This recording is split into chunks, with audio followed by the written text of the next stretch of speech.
tous. Il y a quelques heures, j'ai mis en ligne une vidéo qui montre au Piémont les endroits où se trouvait et se trouve encore la mine dans laquelle Giuseppe, le personnage de mon roman, a travaillé lorsqu'il était jeune. Et j'ai fait un petit reportage comme ça de 40 minutes.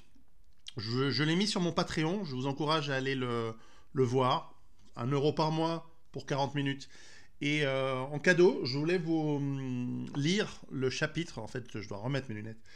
Je vais vous lire le chapitre en question qui parle de la mine où travaillait mon grand-père, Giuseppe. C'est un chapitre très court. Je vais vous le lire maintenant. Chapitre 6. À la mine. À 16 ans, j'ai laissé tomber l'école. Travailler dans la même mine que mon père et mon oncle, c'était l'emploi tout trouvé pour moi. Il était fréquent que plusieurs membres de la même famille travaillent ensemble. C'était un moyen d'avoir des collègues fiables et, je suppose, du point de vue des patrons, des employés loyaux. Mon frère avait également rejoint la mine, mais en tant que cuisinier.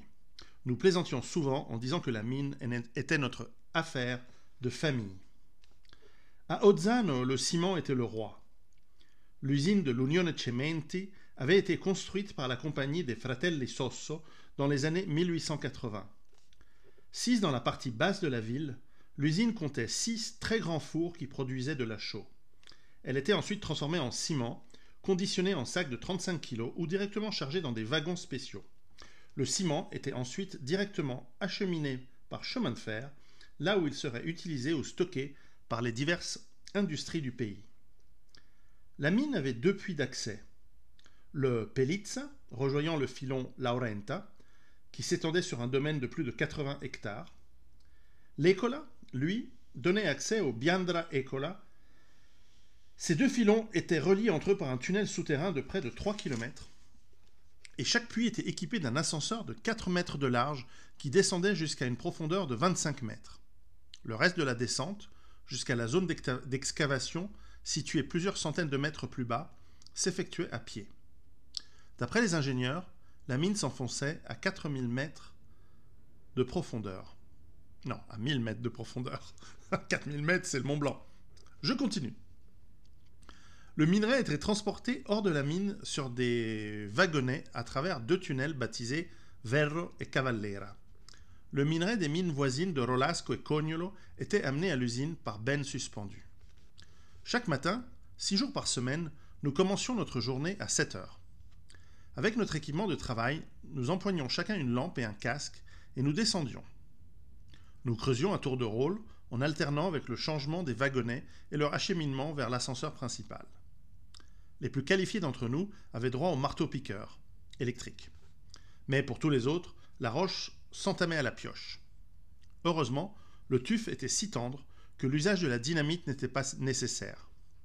Mais cette fiabilité signifiait aussi que les galeries pouvaient s'effondrer. En cas d'éboulement, la faible résistance du tuf nous permettait d'entreprendre le sauvetage nous-mêmes. Si nous creusions suffisamment vite, il y avait toujours l'espoir de dégager les collègues. La plupart du temps, nous parvenions à ouvrir le passage suffisant pour les ramener parmi nous. Si la galerie ne s'était pas effondrée sur eux, bien sûr. Là, les chances de survie étaient faibles. Ces accidents étaient une cause de tension entre les propriétaires de la mine et les hommes. Ces derniers réclamaient des poutres supplémentaires pour étayer les galeries que les premiers avaient coutume de leur refuser, prétextant le coût élevé du bois. À chaque nouvel effondrement, des promesses de renforcer la sécurité étaient faites et rapidement oubliées.